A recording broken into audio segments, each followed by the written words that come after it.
Assalamualaikum warahmatullahi wabarakatuh. Kami dari kelompok 7 akan menjelaskan tentang penataan kerja kelompok kecil. Sebelumnya, perkenalkan terlebih dahulu nama-nama kelompok kami.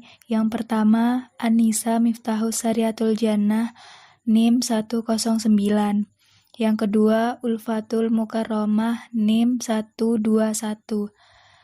Yang ketiga, Arum Laili Fitroh, NIM 118. Yang keempat, Alif Lailatul Maskuroh, NIM 120. Yang kelima, Maudi Latifiandani, NIM 103. Penataan kerja kelompok kecil. Dalam pembahasan tersebut, terdapat beberapa subbab, yaitu mengatur kelompok, keterampilan membentuk kelompok, dan penataan interaksi kelompok kecil. Baik, yang pertama adalah mengatur kelompok, yakni dengan pengelompokan heterogen yang bertujuan untuk membimbing dan mendukung rekan sebaya.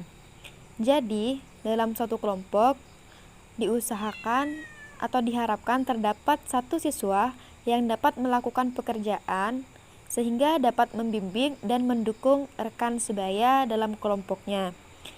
Termasuk dalam hal ini untuk meningkatkan lintas gender dan hubungan lintas etnis.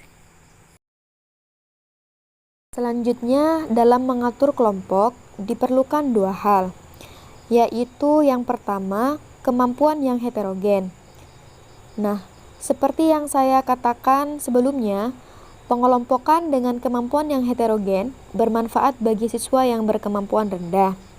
Karena dalam kelompok heterogen tersebut, siswa yang berkemampuan lebih tinggi dapat menjadi guru bagi teman yang lainnya dalam menjelaskan konsep pekerjaan yang harus dilakukan. Yang kedua adalah heterogenitas etnis, sosial ekonomi, dan gender.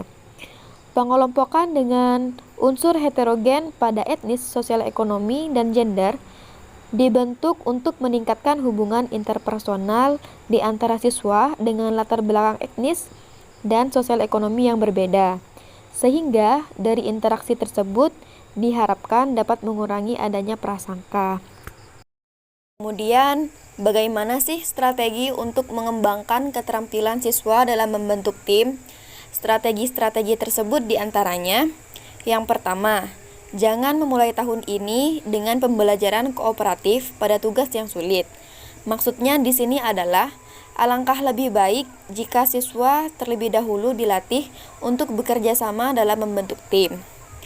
Kemudian yang kedua, lakukan pembentukan tim di tingkat kooperatif dengan kelompok 2-6 siswa. Dalam kelompok tersebut tentu ada yang tegas, ada pula yang pasif. Dengan membentuk tim ini, maka semua anggota dapat memiliki pengalaman untuk menjadi anggota tim yang berharga serta dapat membantu yang lainnya, serta mendukung mereka untuk berkarya bersama daripada menjadi kompetitif. Yang ketiga, dalam membentuk tim, mereka dibantu untuk menjadi pendengar yang lebih baik. Seperti ketika siswa diminta untuk memperkenalkan diri di depan kelas secara bergiliran, maka siswa yang lain diminta untuk memperhatikan dan mendengarkan. Selanjutnya, berilah latihan kepada siswa untuk berkontribusi dalam produk umum sebagai bagian membentuk tim. Mintalah siswa untuk berpartisipasi dalam menggambar kelompok atau menulis cerita kelompok dengan melewati kertas dan pena dari siswa ke siswa. Tugas masing-masing siswa adalah menambahkan sesuatu ke gambar atau cerita saat berputar beberapa kali melalui tim.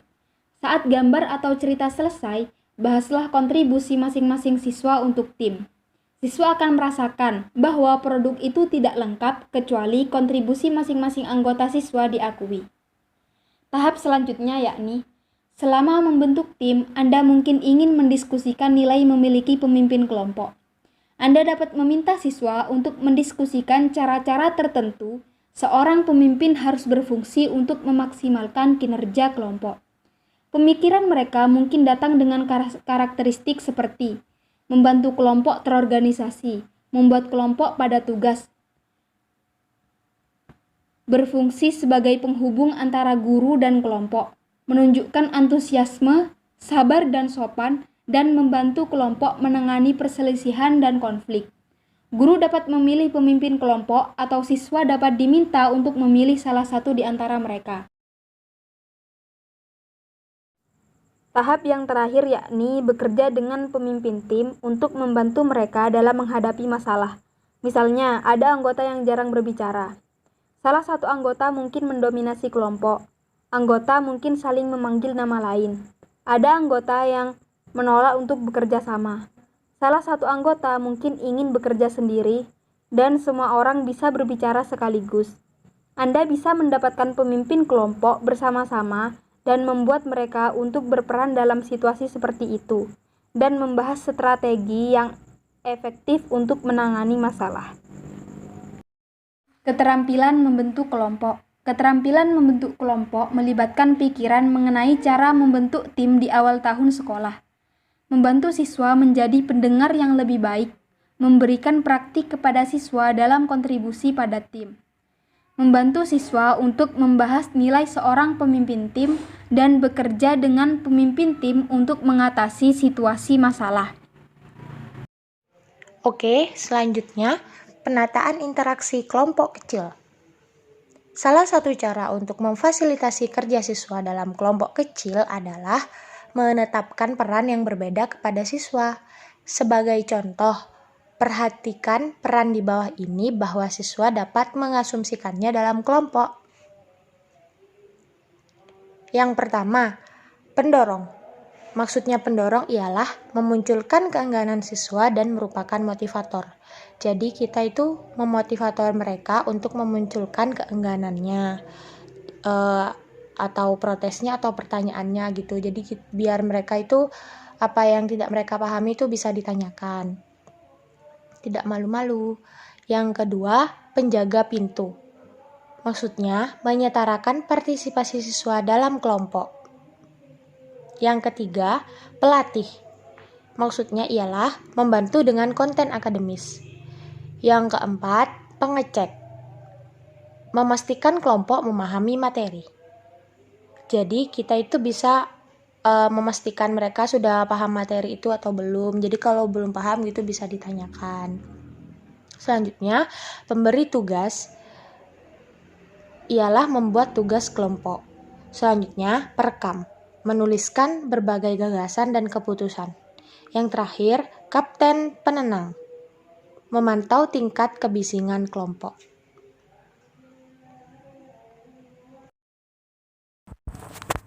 Selanjutnya ada pusat pembelajaran kooperatif.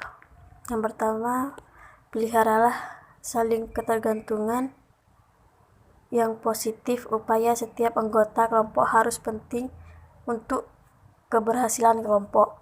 Setiap anggota harus membuat kontribusi yang unik untuk kelompok. Yang kedua, siswa harus mempromosikan keberhasilan satu sama lain. Anggota kelompok harus mendukung, membantu, dan mendorong satu sama lain. Hal tersebut lebih mudah dilakukan secara tatap muka daripada elektronik. Yang ketiga, catatan diri harus baik di tingkat individual dan tingkat kelompok.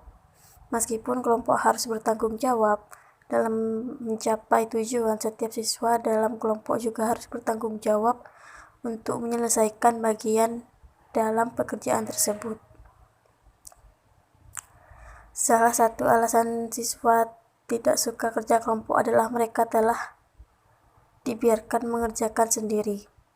Seringkali satu atau dua siswa dalam kelompok akan menyelesaikan sebagian besar pekerjaan sehingga merasa benci dengan anggota kelompok lainnya. Tentu saja dalam beberapa kasus, satu atau dua siswa harus mengambil alih kelompok meninggalkan anggota lain. anggota kelompok lainnya karena merasa kesal.